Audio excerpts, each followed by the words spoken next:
चलिए ध्यान दिया जाए। आज के क्लास में आप सभी स्टूडेंट पढ़ने जा रहे हैं केमिकल बॉन्डिंग का एक ऐसा टॉपिक जिसके माध्यम से आप अणु के आकार का, अणु के ज्यामिति का निर्धारण कर पाएंगे।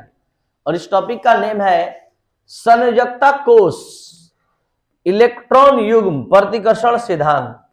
संयोजकता कोष इलेक्ट्रॉन युग्म प्रतिकर्षण सिद्धांत के नाम से यह टॉपिक जाना जाता है, जिसको इंग्लिश में valence shell electron pair repulsion theory, valence shell electron pair repulsion theory, valence का भी, सेल का एस, इलेक्ट्रॉन का ई, रिपल्सन का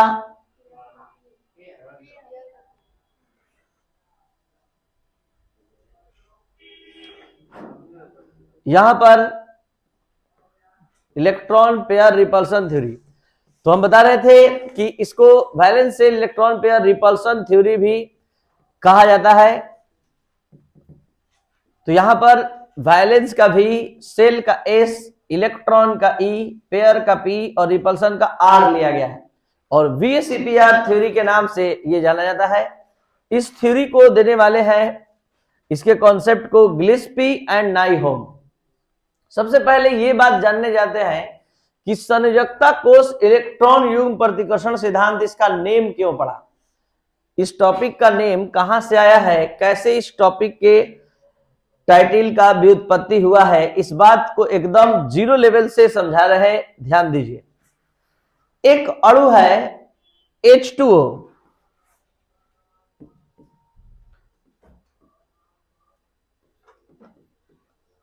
H के O के बाहरतम कक्ष में आप सभी लोग जानते हैं 6 इलेक्ट्रॉन होता है। हाइड्रोजन जब भी आता है तो 1 इलेक्ट्रॉन लेकर, और इस तरह से इस दोनों के बीच साझेदारी होकर बॉन्ड बन जाता है। तो यहां पर हम आपको यह बताना चाहेंगे कि किसी अणु के केंद्रीय परमाणु पर, यह है अणु H2O, इसका केंद्रीय परमाणु कौन है, O, पर 2 तरह के इलेक्ट्रॉन युग्म होते हैं। एक होता है बंधित युग्म और एक होता है निर्जन युग्म। किसे कहते हैं बंधित युग्म? जो बॉन्ड के निर्माण में भाग लेता है, जो बंधन के निर्माण में भाग लेता है, उसको बंधित युग्म कहते हैं। और जो बाह्यतम कक्ष में होते हुए बॉन्ड के निर्माण में भाग नहीं लेता है, उसको निर्जन युग्म कहते हैं। इंग्लिश में इसको हम लॉन पेयर कहते हैं और इसको बॉन्ड पेयर कहते हैं। तो आपको बता दें कि किसी अणु के केंद्रीय परमाणु पर जो इलेक्ट्रॉन युग्म होते हैं वो 2 प्रकार के होते हैं, एक बंधित युग्म और एक निर्जन युग्म। लेकिन इनके बीच होने वाला प्रतिकर्षण 3 प्रकार का होता है। और ये प्रतिकर्षण, सबसे पहला प्रतिकर्षण है बंधित युग्म के बीच का प्रतिकर्षण, मतलब बंधित युग्म के बीच का प्रतिकर्षण। दूसरा प्रतिकर्षण है बंधित युग्म और निर्जन युग्म के बीच का प्रतिकर्षण, बॉन्ड पेयर और लॉन पेयर के बीच का रिपल्सन। और तीसरा प्रतिकर्षण है लॉन पेयर यानी निर्जन युग्म के बीच का प्रतिकर्षण। अब सवाल यह उठता है कि कौन सा प्रतिकर्षण सबसे ज्यादा प्रभावी होगा? तो यहां पर सबसे ज्यादा प्रभावी लॉन पेयर का प्रतिकर्षण होता है, क्योंकि यह केवल एक परमाणु ऑक्सीजन से बना है, जबकि ये जो इलेक्ट्रॉन युग्म है वो दोनों से बंधा है, दोनों के नाभिक से आकर्षित है। तो हम ये बता रहे थे कि इस टॉपिक का नेम संयोजकता कोष इलेक्ट्रॉन युग्म प्रतिकर्षण सिद्धांत क्यों पड़ा, क्योंकि किसी अणु के केंद्रीय परमाणु पर जो इलेक्ट्रॉन युग्म होते हैं उनमें प्रतिकर्षण होता रहता है, वो एक दूसरे को दूर ढकेलते रहते हैं, और जब वो जितने डिग्री पर एडजस्ट हो जाते हैं उससे अणु की ज्यामिति निर्धारित होती है। तो यहां पर जो संयोजकता कोष में इलेक्ट्रॉन युग्म 2 प्रकार के स्थित है, बंधित युग्म और निर्जन युग्म, उनके बीच जो प्रतिकर्षण होता रहता है वही प्रतिकर्षण अणु के ज्यामिति को निर्धारित करता है। मतलब हम क्या कहना चाहते हैं, जरा देखा जाए। अगर सपोज दैट किसी अणु के केंद्रीय परमाणु पर 2 बंधित युग्म इलेक्ट्रॉन होते हैं, तो आप सभी स्टूडेंट के पास इतना नॉलेज हो चुका है कि जब एसपी प्रसंस्करण पढ़ रहे थे, 2 बंधित युग्म आया था, 2 बॉन्ड पेयर आया था, तो वहां अणु का आकार क्या हो गया था, रैखिक, और 180 डिग्री पर एडजस्ट हुआ था। तो ये 180 डिग्री पर आप देखे थे। जब 3 बंधित युग्म आया था तो त्रिभुजाकार, और बॉन्ड एंगल कितना का हुआ था 120 डिग्री, और जब 4 बंधित युग्म तो 109 डिग्री 28 मिनट। तो हमारा कहने का मतलब है कि ये जो इलेक्ट्रॉन युग्म है इनमें प्रतिकर्षण होता रहता है, और ये प्रतिकर्षण को कम करने के लिए जहां तक संभव हो सके एक दूसरे से अधिकतम दूरी पर व्यवस्थित होते हैं ताकि उनके बीच होने वाला प्रतिकर्षण न्यूनतम हो जाए। तो क्या कहता है संयोजकता कोष इलेक्ट्रॉन युग्म प्रतिकर्षण सिद्धांत जो दिया गया है गिल्सपी और नाइहोम के द्वारा? इसका मेन स्टेटमेंट कहता है किसी अणु के केंद्रीय परमाणु पर इलेक्ट्रॉन युग्मों की व्यवस्था, किसी अणु के केंद्रीय परमाणु पर इलेक्ट्रॉन युग्मों की व्यवस्था इस प्रकार से होनी चाहिए कि वे एक दूसरे से अधिकतम दूरी पर व्यवस्थित रहें और जिसके फलस्वरूप उनके बीच होने वाला प्रतिकर्षण सबसे न्यूनतम हो जाए। जैसे किसी अणु केंद्रीय परमाणु पर 2 बंधित युग्म इलेक्ट्रॉन होता है तो वो एक दूसरे के प्रतिकर्षण को कम करने के लिए अपने आप स्वतः 180 डिग्री पर व्यवस्थित होता है। 3 बंधित युग्म होता है तो 3 बंधित युग्म होने पर ये एक दूसरे को स्वतः कितना डिग्री पर व्यवस्थित करता है 120 डिग्री पर। तो अणु का आकार अपने आप ज्यामिति जो है वो त्रिभुजाकार हो जाता है। तो यहाँ पर संयोजकता कोष इलेक्ट्रॉन युग्म प्रतिकर्षण सिद्धांत यही समझाने आया है कि किसी अणु के केंद्रीय परमाणु पर इलेक्ट्रॉन युग्मों की संख्या अणु की ज्यामिति को निर्धारित करती है। अब आप पढ़ने जा रहे हैं VSEPR थ्योरी का मुख्य अवधारणा। सबसे पहला स्टेटमेंट है कि किसी अणु के केंद्रीय परमाणु पर जो बंधित युग्म या इलेक्ट्रॉन युग्म की जो संख्या होती है वही ज्यामिति को निर्धारित करती है।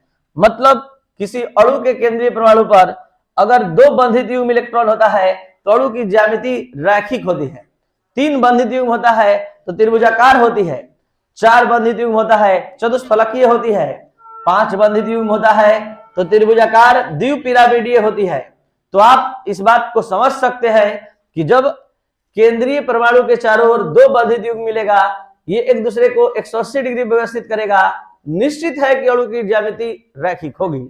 अगर 3 बंधित युग्म होगा तो निश्चित है 120 डिग्री व्यवस्थित करेगा, अणु की ज्यामिति त्रिभुजाकार होगी ही होगी। 4 बंधित युग्म होगा 3 डायमेंशन में होगा तो वहां चतुष्फलकीय ज्यामिति को ग्रहण करेगा। 5 बंधित युग्म होगा तो त्रिभुजाकार द्विपिरामिडीय। 6 बंधित युग्म होगा अष्टफलकीय।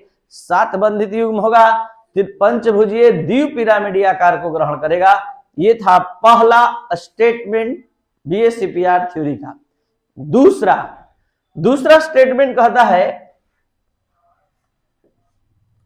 निर्जन युग्म इलेक्ट्रॉन बंधित युग्म इलेक्ट्रॉन से ज्यादा प्रतिकर्षण उत्पन्न करता है। कारण क्या है कि निर्जन युग्म केवल एक परमाणु के नाभिक से आकर्षित होता है। अगर आपसे हम पूछे कि ये इलेक्ट्रॉन किसका है तो आप कहिएगा ऑक्सीजन का, तो ऑक्सीजन ही इसको आकर्षित करके रखेगा केवल, लेकिन इसको कौन आकर्षित करके रखेगा? हाइड्रोजन भी ऑक्सीजन भी। तो ये ज्यादा बंधा हुआ महसूस करेगा, ज्यादा फ्री ये महसूस करेगा, इसलिए ये ज्यादा प्रतिकर्षण उत्पन्न करेगा और ये कम।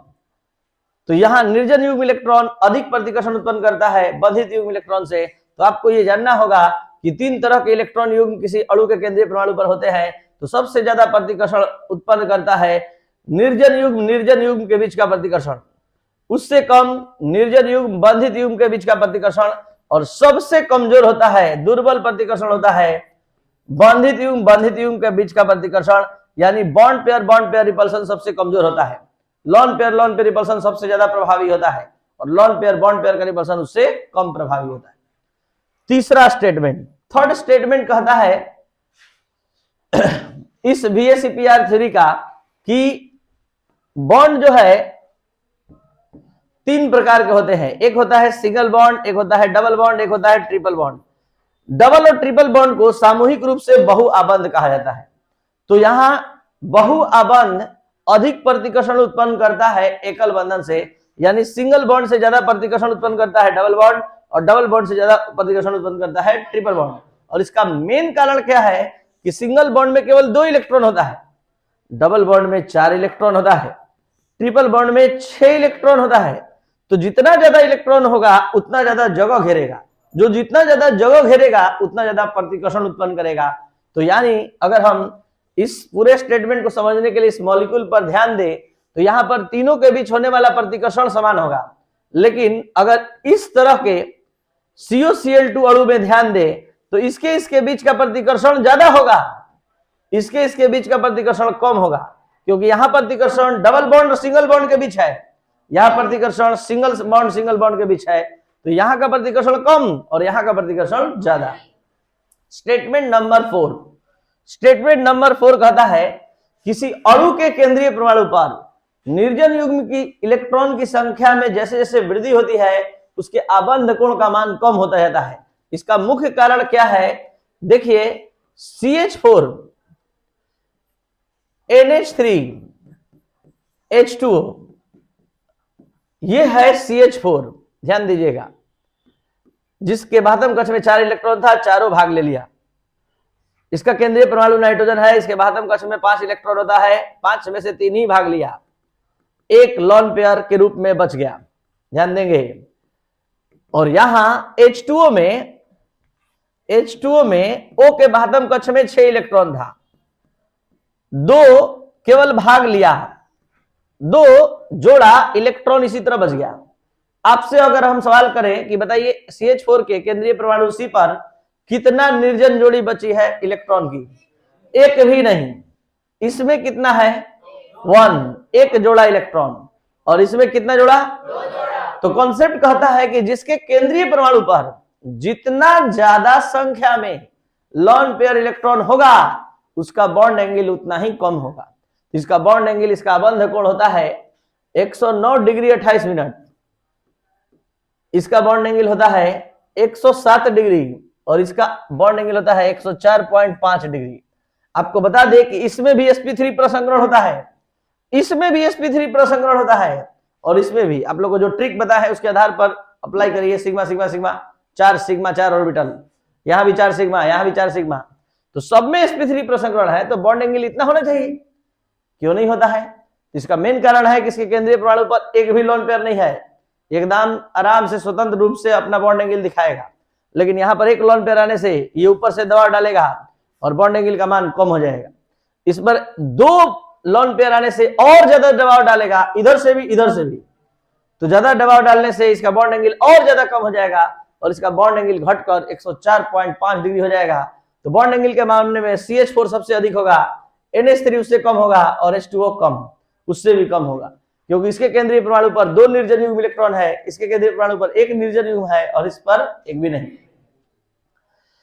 नेक्स्ट कॉन्सेप्ट कहता है स्टेटमेंट नंबर 5, किसी अणु के केंद्रीय परमाणु के विद्युत ऋणात्मकता के मान में वृद्धि होती है, जैसे H2O, तो उसके बंधित युग्म इलेक्ट्रॉन में प्रतिकर्षण बढ़ता है और बॉन्ड एंगल के मान में वृद्धि हो जाती है। तो यहां पर H2O, H2S, H2Ac, H2Te, आपको हम बताना चाहेंगे कि ये चारों जो तत्व के हाइड्राइड है ये ऑक्सीजन परिवार के हैं। ऑक्सीजन, सल्फर, सेलेनियम, टेलुरियम आवर्त सारणी के वर्ग संख्या 16 में मिलेगा और ये एक ही वर्ग का तत्व है।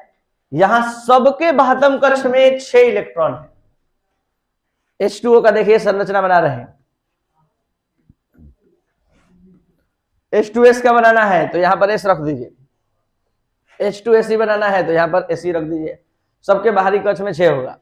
अब आपको जब हाइड्रोजन बॉन्ड हम पढ़ा रहे थे तो आप लोग को बताए थे कि वर्ग में ऊपर से नीचे जाते हैं तो विद्युत ऋणात्मकता कम होता है, और सबसे ज्यादा इस परिवार में सबसे ज्यादा विद्युत ऋणात्मक कौन होता है? ऑक्सीजन। तो सबसे ज्यादा जो विद्युत ऋणात्मक होगा उसके बंधित युग्म इलेक्ट्रॉन में प्रतिकर्षण ज्यादा होगा। जरा ध्यान दीजिए, हम यहां पर ये समझाने चाह रहे हैं, मान लीजिए आप 2 ही अणु में केवल ध्यान दीजिए। H2O में केंद्रीय परमाणु कौन है और H2S में, तो यहां है H2O का स्ट्रक्चर और यहां है H2S का स्ट्रक्चर, केवल इसी दोनों पर ध्यान दीजिए। और ये है H2O का मॉडल, ठीक है, और H2S का भी मॉडल जो हम पकड़े हैं, यहां पर ऑक्सीजन है अभी, ठीक है। तो ऑक्सीजन और सल्फर में अधिक विद्युत ऋणात्मक कौन है? ऑक्सीजन। और कम विद्युत ऋणात्मक, हमने क्या बताया कि जिसका केंद्रीय परमाणु ज्यादा विद्युत ऋणात्मक होगा उसके बंधित युग्म इलेक्ट्रॉन में प्रतिकर्षण ज्यादा होगा, एक दूसरे को दूर ढकेलेगा। और जब इसका केंद्रीय परमाणु कम विद्युत ऋणात्मक होगा तो कम प्रतिकर्षण होगा, तो कम प्रतिकर्षण होगा तो उतना दूर ढकेलेगा नहीं। तो कॉन्सेप्ट है, क्वेश्चन है कि H2O के अबंध कोण का मान H2S से अधिक होता है, क्यों? तो जवाब देंगे कि H2O का केंद्रीय परमाणु ऑक्सीजन है, H2S का केंद्रीय परमाणु सल्फर है। ऑक्सीजन की विद्युत ऋणात्मकता सल्फर से अधिक है, यही कारण है कि इसके बंधित युग्म में जो प्रतिकर्षण होगा वो H2S से क्या होगा, अधिक। तो ज्यादा प्रतिकर्षण होगा तो दूर न ढकेलेगा, और दूर ढकेलेगा तो बॉन्ड एंगल का मान अधिक हो जाएगा। हम क्वेश्चन समझाए H2O H2S पर, एग्जाम में आ गया कि H2S ज्यादा अबंध कोण रखता है H2SC से, तो सेम कारण होगा। अब सल्फर से भी कम विद्युत ऋणात्मक कौन होगा, सेलेनियम, और सेलेनियम से भी कम विद्युत ऋणात्मक होगा टेलुरियम। तो यहां पर अबंध कोण का अगर हम बात करेंगे तो सबसे अधिक अबंध कोण कौन रखेगा, H2O, उससे कम और सबसे कम H2T। कारण यह है कि ऑक्सीजन की विद्युत ऋणात्मकता सल्फर से अधिक, सल्फर की विद्युत ऋणात्मकता सेलेनियम से अधिक, सेलेनियम के अधिक किससे, टेलुरियम से। तो यह है विद्युत ऋणात्मकता का क्रम, और इसी के अनुसार यहां होगा अबंध कोटि का क्रम।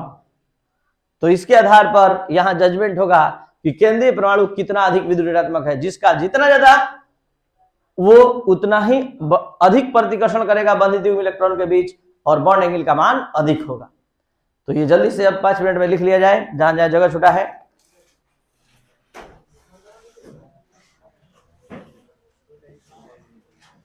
दो लाइन जहां छोड़े हैं 2 नंबर वाले में लिखे, 2 लाइन जो छोड़े हैं 2 नंबर वाले में लिखेंगे।